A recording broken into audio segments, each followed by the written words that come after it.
ছাত্রলীগের সাথে হল সংসদের নির্বাচিত প্রতিনিধিদেরকে তুলনা করাটা আসলে খুবই দুঃখজনক। ছাত্রলীগের কালচার ছিল যখনই ক্যান্টিন এবং ক্যাফেটেরিয়া এবং খাবারের দোকানগুলো নিয়ে অভিযোগ আসতো তখনই তারা অভিযানে যেতেন এবং অভিযানে গিয়ে তারা নির্দেশ দিতেন মালিকদেরকে তারা যেন রুমে গিয়ে দেখা করেন আর কি। এবং রুমে তাদেরকে নিয়ে গিয়ে তারা মোটা অঙ্কের একটা চাঁদা দাবি করে চাঁদাটা নিয়ে তারা তাদেরকে তাদের নিজস্বভাবে ছেড়ে দিতেন যে তোমরা যাও, তোমরা নিজের মতো করে ক্যান্টিন চালাও, যেভাবে চালাও, আবার অভিযোগ আসলে আমরা দেখব। ছাত্রদল কিন্তু এখনও অনেক পিছনে পড়ে আছে। শিক্ষার্থীদের সাথে নিয়ে শিক্ষার্থীদের যৌক্তিক দাবিগুলার পক্ষে থাকার যে তাদের স্ট্যান্ড থাকা দরকার একটি ছাত্র সংগঠন হিসেবে, তারা কিন্তু সেটি নিতে পারেননি। তারা সরাসরি ছাত্রলীগকে প্রমোট করার মতো যে জঘন্য কাজ তারা সেটি করেছেন, কিন্তু এর ব্যত্যয় দেখেছি আমি আমাদের বিশ্ববিদ্যালয়ের তানবীর ভাই, হামিম ভাই এবং আমাদের হল সংসদের যারা নেতৃত্বে আছেন তারা কিন্তু এটির প্রতিবাদ জানিয়েছেন। না, ক্যান্টিনের মানকে অবশ্যই ঠিক করতে হবে, তারা কিন্তু আমাদের পক্ষেই ছিলেন। এই যে যৌক্তিক বিষয়ে পক্ষে থাকা, এটা খুবই গুরুত্বপূর্ণ। এখন দেখুন, আপনি আসলে চাইলে বিরোধিতা করার জন্য বিরোধিতা করতেই পারেন, কিন্তু আপনার বিরোধিতার তো যৌক্তিক একটা গ্রাউন্ড থাকতে হবে। এই যে গ্রাউন্ডটা না থাকায় ছাত্র সমাজ প্রতিবাদ জানিয়েছে এবং তারা তাদের পেজ থেকে সেটি সরিয়ে নিতে বাধ্য হয়েছে আর কি। এখন কিন্তু এটা করার কোনো সুযোগ নাই আর কি। দেখুন, আমরা হল সংসদে নির্বাচিত হয়েছে, আমরা কিন্তু 3 বেলা খাবারই আমাদের হলের ক্যান্টিনে অথবা ক্যাফেটেরিয়ায় আমাদেরকে খেতে হয়। আপনি দেখবেন যে অনেকেই কিন্তু এটা নিয়ে খুব বেশি করে কথা বলছেন আর কি, কিন্তু আমি তাদেরকে বলতে চাই যারা 3 বেলা খাবার আমাদের ক্যান্টিন এবং ক্যাফেটেরিয়ায় খাচ্ছে তারা কিন্তু এটাকে অত্যন্ত সুন্দর করে সাধুবাদ জানিয়েছেন আর কি। এবং যার 3 বেলায় খাওয়ার সামর্থ্য, বাইরে খাওয়ার সামর্থ্য নাই, তাকে তো আমার ক্যান্টিনেই খেতে হচ্ছে। সো আমার বিশ্ববিদ্যালয়ের শিক্ষার্থীদের সাথে, হলের শিক্ষার্থীদের সাথে আমি পর্যালোচনা করেছি, তারা এটিকে সাধুবাদ জানিয়েছেন এবং আমাদের এই অভিযান এভাবে করে অব্যাহত থাকবে।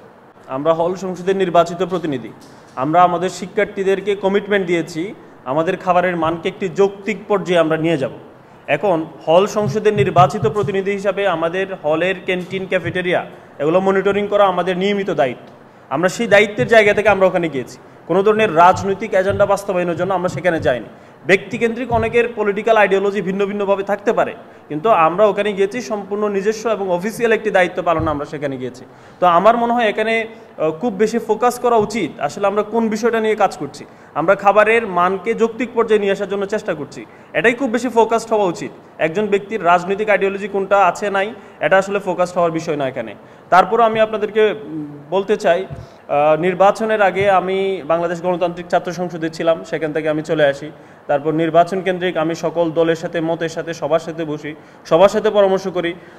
অধিকাংশ অনেকে আমাকে সমর্থন দিয়েছেন এবং অধিকাংশের ভোট পেয়েছি বলে আমি এখানে এসেছি।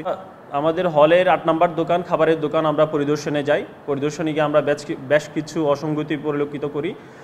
যেটা সবচেয়ে সবার সামনে আসে সেটি হলো আমরা 1 কেজি সমপরিমাণ টেস্টিং সল্ট পাই এবং ঢাকা বিশ্ববিদ্যালয়ের নিয়ম অনুযায়ী এবং ক্যান্টিন মালিকের সাথে যে চুক্তি, সেই চুক্তি অনুযায়ী আমাদের খাবারগুলোতে কোনোভাবে টেস্টিং সল্ট ইউজ করা যাবে না। আমরা সেই টেস্টিং সল্টটা জব্দ করেছি এবং আমরা হল প্রশাসনকে জানিয়েছি। আমরা আসলে কোনো জরিমানা করিনি, আমরা হল অফিসকে সুপারিশ করেছি তাকে যেন জরিমানাটা করা হয়। এখন জরিমানা আদায় করা অথবা না করা এটা সম্পূর্ণ এখতিয়ার হল প্রশাসনের। একজন ছাত্র প্রতিনিধি হিসাবে কোনো মানুষকে, কোনো দোকানদারকে আর্থিকভাবে জরিমানা করার কোনো এখতিয়ার আমাদের হাতে নাই। আমরা এই জন্য আমরা জরিমানা করিনি, জরিমানা আদায়ও করিনি। জরিমানা আদায় করা অথবা না করার সম্পূর্ণ এখতিয়ার হল প্রশাসন। আগে ফেসিবাদী আমলে ছাত্রলীগের নিয়ন্ত্রণে ছিল, একচ্ছত্র নিয়ন্ত্রণ ছিল হলে, এবং হলের ক্যান্টিন, ক্যাফেটেরিয়া মালিক এগুলো যখন বিভিন্ন ধরনের অসঙ্গতি পরিলক্ষিত হতো তখনই তারা ছাত্রলীগের নেতাদের কাছেই যেতেন এবং তারা তাদেরকে পরিত্রাণ দিতেন। এই পরিত্রাণের বিনিময়ে তারা নিজেরা এবং তাদের যে দলবল এবং তাদের যে কর্মীরা তাদেরকে নিয়ে তারা ফাও খেতেন। মানে খাওয়া দাওয়া করছেন, তারা কোনো টাকা পয়সা দিচ্ছেন না, এটাকে আমরা ফাও খাওয়া বলছি। এবং অনেক বেশি বাকি খেতেন, যে দিব ঠিক আছে, খেয়ে চলে যাচ্ছে 10 জন, 12 জন, 15 জন। এই যে ক্যান্টিন মালিক কী করতেছে, তার যে লস হচ্ছে এটার কোনো মাথায় নেই। হ্যাঁ দিব ঠিক আছে ওভাবে করে চলে যেতেন আর কি। তো এখন তো কেউ বাকিও খাচ্ছে না, বাকিদের কিন্তু কোনো সিস্টেম নাই আর কি, আর কেউ ফাও খাচ্ছে না। তো তারপরে কেন আমাদের খাবারের মানটা ভালো হবে না সেটা নিয়েই মূলত আমাদের কনসার্ন আর কি।